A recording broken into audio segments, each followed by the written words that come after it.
President. Inday Sara Duterte Carpio, the future President of the Philippines.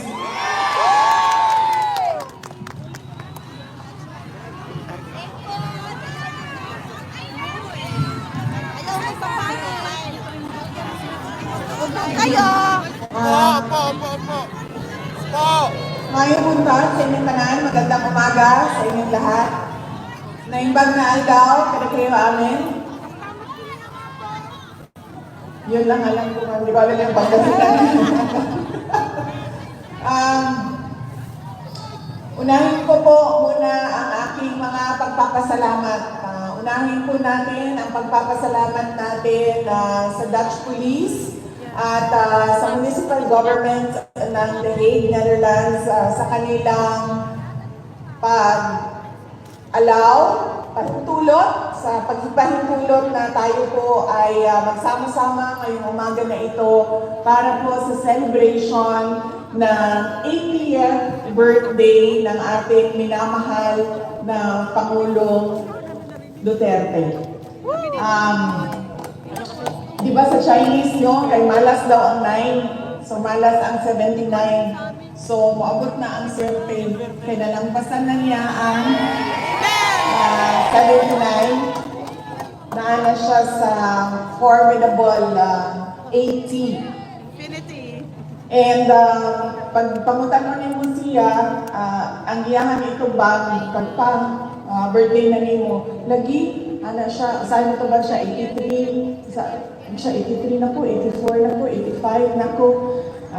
Anak ko sa iyang magdali, mangka. In short, kay ang 100,000 ba yan, no? So 100. So bakit ka nagmamadali? Sabi niya, kasi may 100,000 ang 100 years old sa Pilipinas. So maraming salamat sa inyo, marami sa ating mga kababayan. Nandito ay hindi taga Netherlands, marami ang nagbiyahe. Yung iba kahapon ay nakita ko na doon sa downtown, sa city center, galing ng London, galing ng Belgium, may dumating na galing ng Germany, UK! and France. UK! Ma'am, ano yung flag na yan? Norway! Switzerland. Name the flag ito. Denmark. Finland! Sweden. Finland! Finland. UK, ma'am! UK! UK! UK. Ireland. Davao! Ano yung flag ng Davao! dragon? Davao! Davao! Davao Taal! Kuwait. Wales. Wales.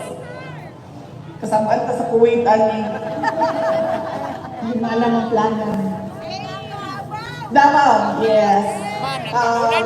So yes, maraming salamat sa inyong lahat. At maraming salamat sa mga kababayan natin doon sa Pilipinas. Iba't ibang lugar sa Pilipinas na nagse-celebrate ng 80th birthday ni Pangulong Rodrigo Duterte. Ngayon lang ako nakakita ng tao na nag-birthday na buong mundo ay meron siyang celebration sa kanyang birthday. And it shows the goodness of his heart and the love for the people. Because otherwise, the people will not love you if they don't feel the love coming from you. So thank you very much, lalong-lalo na sa ating mga kababayan na nandoon sa Pilipinas.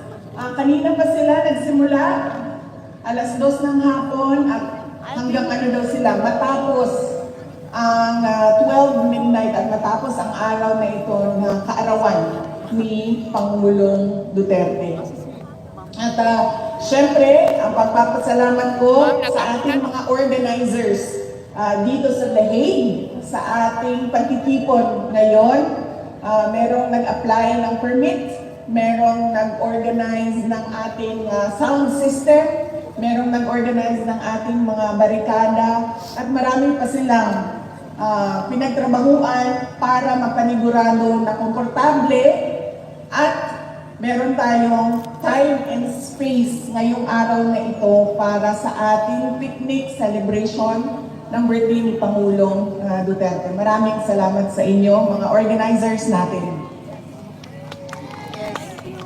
Paalala ko lang, dahil kahapon nandito po ako, kumuha po ako ng mga gamit na hindi kailangan o hindi ginagamit ni Pangulong Rodrigo Duterte doon sa loob, ay pinakuha sa akin. Sinabihan ako doon sa loob na pakiusapan kayong lahat, kasama na ang media, na huwag mag-video footage at pictures sa kanilang pasal ng kanilang detention facility, lalong-lalo na sa mga tao na pumapasok at lumalabas. Bawal po sa kanilang protocols ang videohan ang kanilang detention facility. So pakiusap ko lang, sundin natin kung anong protocol nila dito sa videotaping and sa recording and sa photography. Dahil sa ngayon, nakikita ninyo na napaka-lenient at napaka-cooperative nila sa atin at nakikita nila na at tinutulungan nila tayo na maipakita sa mundo kung ano yung nararamdaman natin. Kaya yung mga maliliit na bagay na hindi nila na huwag dyan kayo mag-film at mag-videotape ay sundin natin. Ang susunod po ay mensahe galing kay Pangulong Rodrigo Duterte. Sinabi niya ito sa abogado kahapon at sinabihan niya ang abogado dahil hindi ko makikita si Inday Sara bukas dahil ang nakaschedule bukas ay ang aking kapatid si Veronica at si Shelito, ang kanyang mama. Sabihin ko sa lahat ng mga supporters ni Pangulong Rodrigo Duterte at sa lahat ng mga abogado na kaibigan niya to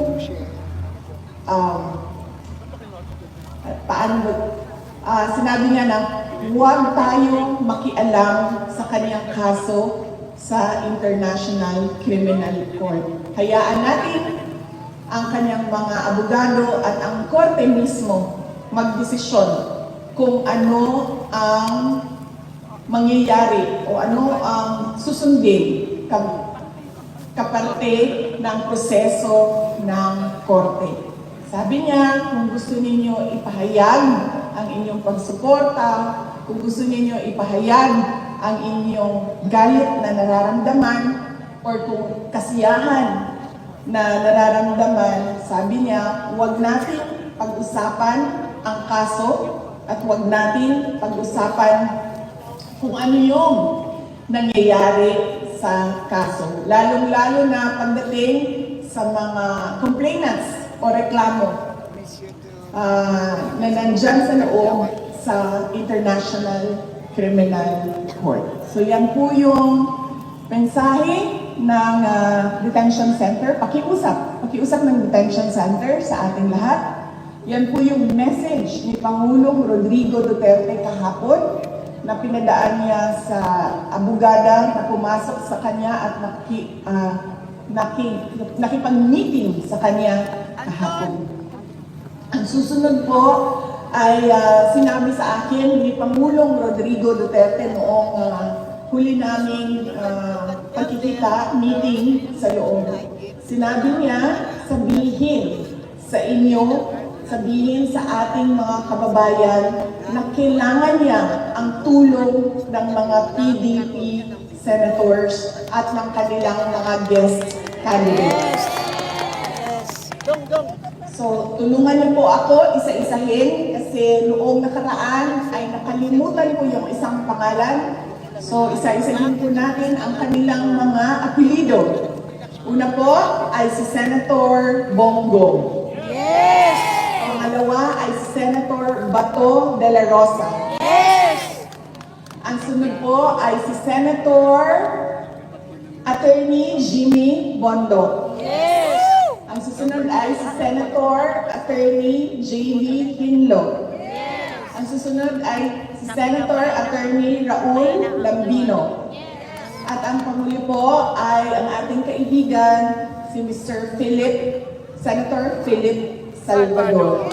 Yan po ang candidates ng PDP. At ang kanilang mga guest candidates ay unang-una si Senator Attorney Rodante Marcoleta, si Senator Attorney Vic Rodriguez, Yes. Senator Pastor Apollo Kibuloy, at ang panghuli ay si Senator Dr. Richard Mata. Yeah. Yan po ang sabi niya kasi, nagplano sila ng mga kampanya bago siya dinala. Sa pilitang dinala dito sa ICC detention, meron silang mga plano ng mga iba't ibang rallies para sa mga senators ng PDP laban at kanilang mga guest candidates. So sinabi niya, Water. Sinabi niya,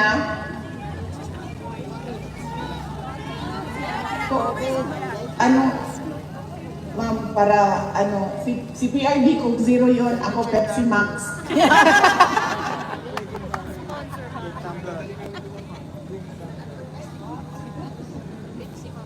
Para balanse ang competition. Yes, at sinabi niya, hindi na niya magawa ang mga paan niya tumayo sa stage doon sa Pilipinas at sabihan ang mga supporters kung bakit kailangan natin iboto yung 10 diretsyo at wala ng ibang kandidato na iboto. Kaya sabi niya, ipaabot sa inyo na kailangan niya ang tulong ng mga PDP senators at ng mga guest candidates ng PDP laban. Ang sunod po ay, actually nakalimutan ko kanina, dapat ang opening natin ay pagpapasalamat sa Diyos sa magandang araw na ito. Walang init, walang ulan, sakto lang ang lamig. At nabiyayaan tayo ng pagpahintulot o permission na magsama-sama sa araw na ito. Kanina, habang naglalakad kami, ay narinig ko yung kanta na The Greatest Love of All. Sabi nung kasama ko, sabi niya, maghanda ka ng kanta mo kasi papakantahin ka niyan nila. Sabi ko, Masaya. wala talaga akong makontribute sa kanta ngayong araw na ito. Maliban sa Happy Birthday song Yes.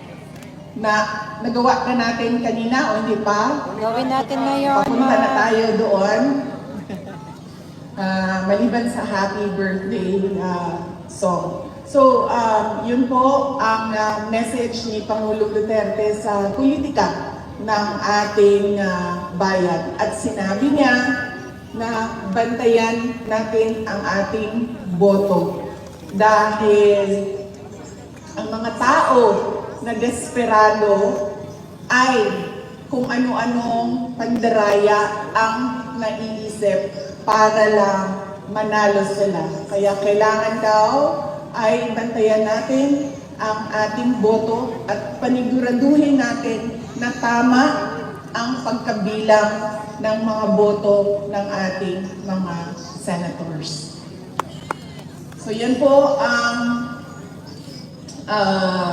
message niya sa politika. Ang message ko naman sa kanyang birthday ay pinost namin doon sa aking social media account sa Facebook. At sinabi ko doon, my warmest wishes for former President Rodrigo Duterte. My warmest birthday wishes for former President Rodrigo Duterte. And I thank him for emphasizing the value of education sa akin. And I thank him as well for teaching me resilience and courage through his exigence. Si PRD kasi um, very demanding siya as a person, which is good kasi isa yan sa kailangan ng isang leader. Isa yan sa quality na kailangan ng isang leader to make things happen.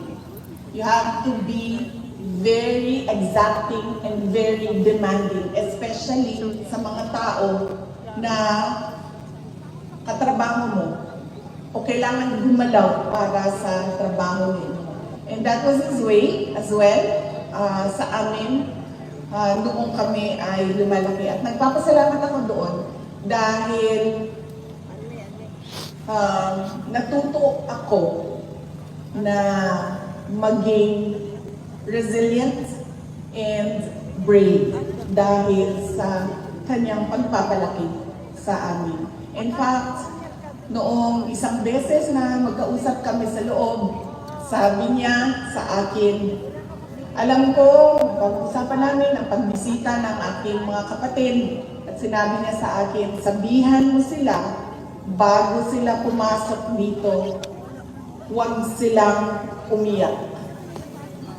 So yun ang mensahe niya sa kanila at sinabi ko din sa mga kapatid ko na ubusin niyo yung luha ninyo sa loob ng banyo.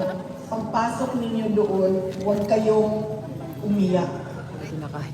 Dahil ayaw niya na nakikita ang, well sa amin, ayaw niya na nakikita na umiiyak kami. In fact, noong gathering natin, noong 23, noong nakaraang Sunday, sinabi ko din yan sa inyo na isang beses tumawag ako sa kanya, umiiyak ako.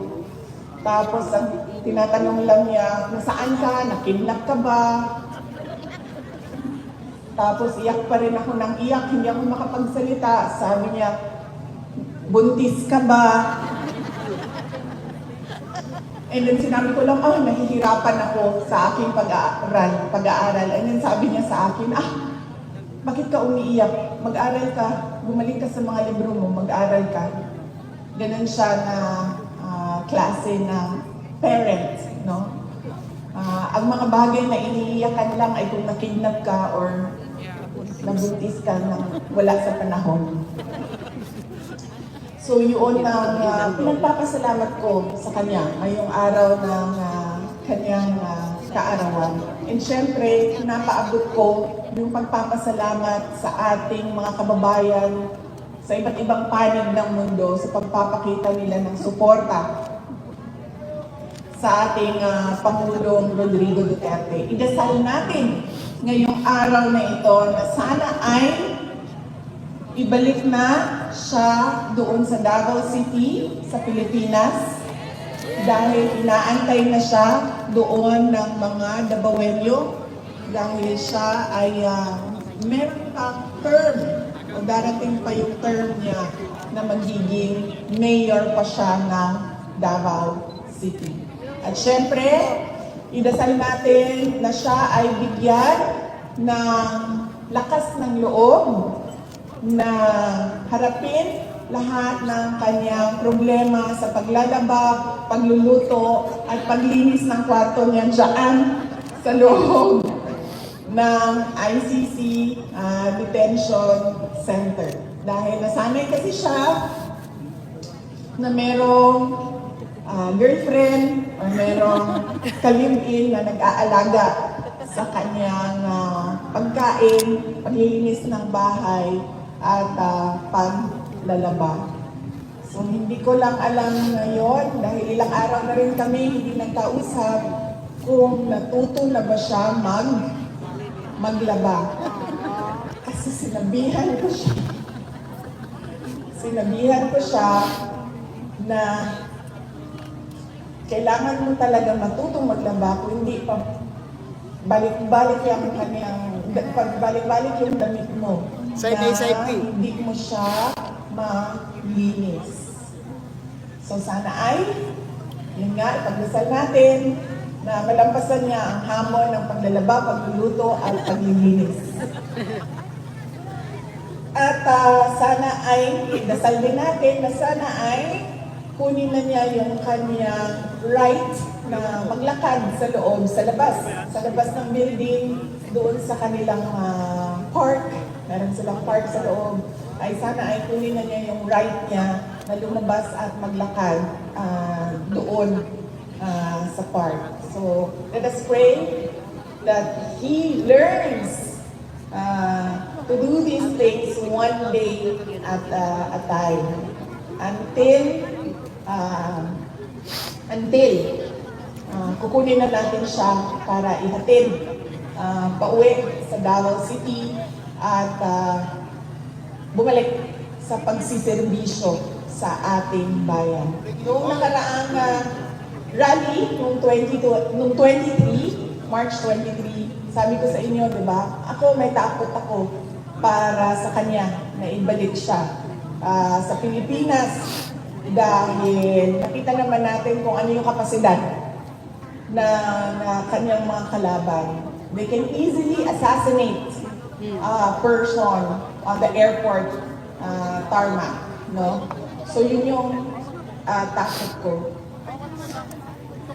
At sinasabi ko sa kanya yon, pero ang kanyang paninindigan na gusto niya talagang umuwi sa Davao City ay you cannot shake it out of him. So, sabi ko sa kanya, sabi ko, 80 ka naman na. So, kung anong gusto mo, ay yun ang ibibigay namin sa iyo. Dahil mahalaga sa isang tao na 80 years old ay masaya siya. Dahil meron na lang naiwan na 20 years sa buhay niya. Because I'm sure kukunin na siya may 100, no? By the moment na makuha niya yung 100,000, okay, I'll go. Ito yung baon ko. Yeah, so very important. Hindi lang kay Pangulong Rodrigo Duterte, but doon sa mga lolo, lola natin, mga magulang natin, mga kapatid natin, na 80, 85, 90, 95 years old, na bilang na yung kanilang mga taon bago sila mag-100, na ang mahalaga ay maalala nila na during the last 20 years or 30 years of my life, I was happy and I was able to do what I wanted to do in my life for my country and especially for God. So ang ating pagsasara ngayong umaga na ito ay sa aking speech ay dasal din. Magdasal tayo para sa ating bayan. Ang gusto natin ay nakikita natin na paakyat ang ating bayan. Hindi tayo nahuhuli sa ating mga kapitbahay. Hindi tayo nahuhuli sa mga second home ninyo dito sa Europe. Gusto natin nakikita na merong oportunidad ang mga tao natin doon. Unang-una, healthcare. Pangalawa, edukasyon. At syempre, pag natapos sila ng-aral, pwede silang magtrabaho doon na yung kanilang natatanggap na benepisyo at sweldo ay pwedeng magpalaki ng mga anak at pwedeng magkapamilya ka doon, magkabahay ka doon sa ating bansa. Simple lang ang pangarap ng mga tao na nagsimula sa walang-wala. Pero nagtataka ako bakit hindi natin nakikita sa ating bayan yun. Gusto lang naman natin maayos na healthcare, maayos na pamamahay, malinaw na pagpamuyo sa ato ang mga komunidad. At hindi tayo takot para sa ating mga anak na nandoon sila sa labas ng bahay, pumapasok sa paaralan, at walang nangyayari masama sa kanila. Pero somehow, it is an elusive dream for many of us Filipinos. At dahil sa trabaho ko ngayon, noon sa Department of Education, nagawa ko na umikot sa iba't ibang bansa doon sa Southeast Asia. And alam nyo, nahihiya ako as a Filipino, lalong-lalo na pag meron silang mga komento na napakaganda ng bayan ninyo, napakayaman ninyo sa natural resources and workforce, pero somehow hindi umaangat yung bayan ninyo. And I appreciate their candidness sa akin na minsan nagsasabi na lang ako na totoo yan. Marami pa kaming kailangan gawin sa aming bayan para kami maging number 1 dito sa ating region. But it is not impossible because napakasimple lang kasi ng formula niyan. Kailangan lang ng security. At yung security o peace and order, isang component ng security and peace and order ay may kapares na development plans, development projects, kung saan dapat pumupunta ang pag-unlad ng isang bayan. Yan lang po ang sana ay pagtrabahuan nating lahat, hindi lang ng ating pamahalaan, hindi lang ng ating mga politiko, hindi lang ng ating mga opisyal, kundi tayong lahat. We have to be exacting, we have to be demanding, and the demand must come from the Filipino people, as well as the actions must come from the country as a whole nation moving forward. Gusto natin ang makita na number 1 tayo. Ayaw natin makita na number 11 or number 10 tayo. Ang gusto natin ay Olympic gold and nothing else. So yan ang dasal natin para sa ating bayan. Pagod na tayo na, alam nyo, 40...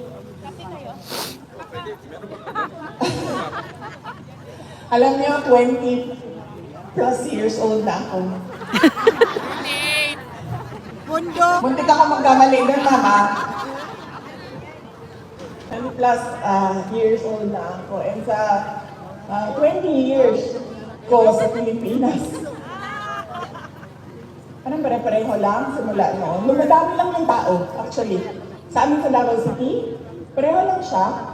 Merong konti, mabagal yung progress natin. Hindi siya yung gusto natin na big and fast, mabilis, nandiyan ka agad. Mabagal siya. Dahil sa 20 years, meron kami nakita na progress sa Davao City. Not as fast as I want it to be. And nakikita ko dumadami na yung tao. Kasi noong ako ay 10 years old, kilala pa namin ang isa't isa, mga pamilya sa Davao City, magkakilala. Ngayon, hindi mo na makilala dahil sa sobrang dami ng tao sa Davao City. And I'm sure ganun din sa iba. Because we come from Mindanao and we're always last, so I'm sure sa ibang lugar, ganyan din. Kung ano yung nakita ninyo noong kayo ay 10 years old, malamang meron lang kayong nakitang improvement konti at lumami lang yung tao. So, sobrang dami siguro. Tinago. Huwag niyo namang itago. Ayan yung libro. Tingnan niya. Yan na libro, ma'am. Para magsikat sila lahat, ibibigay po namin sa iyo mamaya.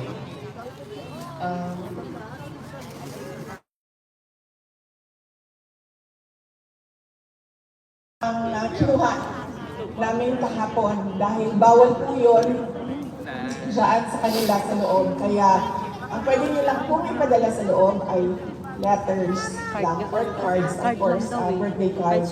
Pero hindi kayo pwede magpadala ng gamit. Yan po ang reminder ng ICC detention. Nasa akin po yung mga sulat, nasa akin po yung mga gamit.